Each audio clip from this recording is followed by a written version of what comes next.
Tatapos lang na CPA exam.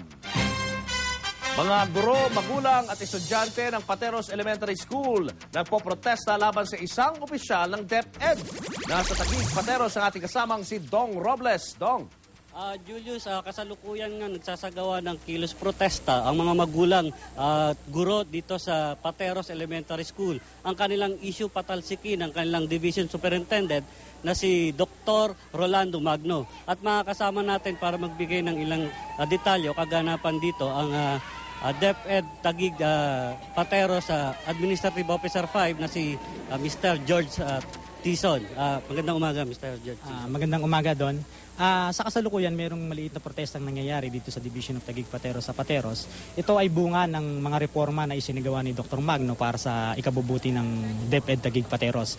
Ang naging bunga nga nito ay yung pag-improve ng aming achievement ng estudyante na parte ng reforma na ito ay yung hindi nagustuhan ng ibang lokal na pamahalaan o pamunuan ng particularly yung Taguig Pateros.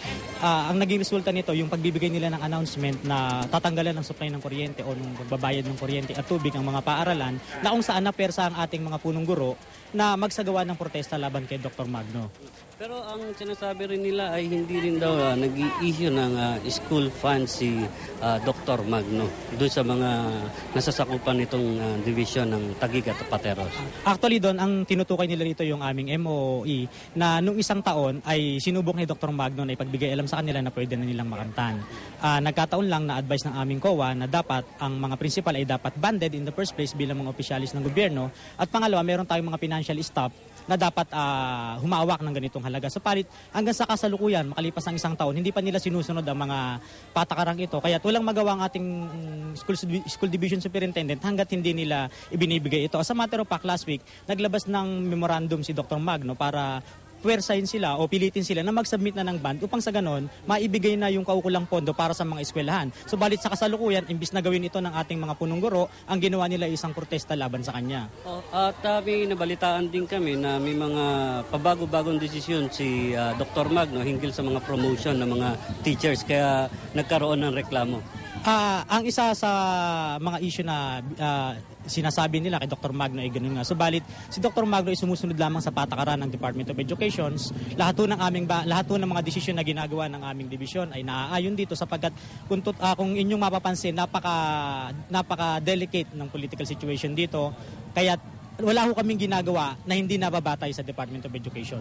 So ano ang gagawin ng inyong tanggapan para maging masaayos ito? Anong resolution ninyong nakikitang dapat gawin dito? Well, basically, we try to reach them out. We try to reach for them. Katulad kanina, sa harapan natin, nakita natin yung presidente ng Principals Association ng Pateros, ng Division of Taguig Pateros, at sinasabi ko nga na dapat ipag-usapan nito at magkaroon tayo ng isang dialogo katulad ng ginawa namin sa hanay ng mga teacher.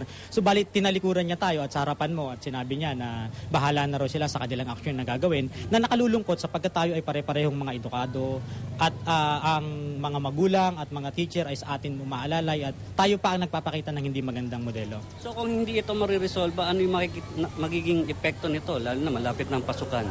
Well, we are hoping na sana maayos natin ito. Makikipag-usap kami sa mga principals na nakilahok dito. Hindi naman kasi lahat ay lumahok dito, especially yung mga secondary principals natin na sumusuporta at nandito nga sa likod natin yung mga guro at mga magulang na sumusuporta naman sa naging magandang palakad ni Dr. Magno.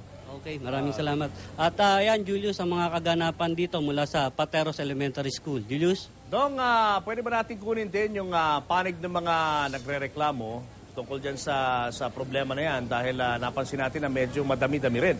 At gusto rin natin malaman yung posisyon nila dito sa issue nito. Julius, sa ngayon kasi ay nagsasagawa sila ng programa sa loob at siguro maya-maya balikan natin sila at kakausapin natin yung pinaka-pinuno nila para malaman naman natin kung ano yung kanilang mga sentimiento tungkol dito kay Dr. Magno. Julius? Maraming salamat, Dong Robles, live mula sa Pateros Elementary School.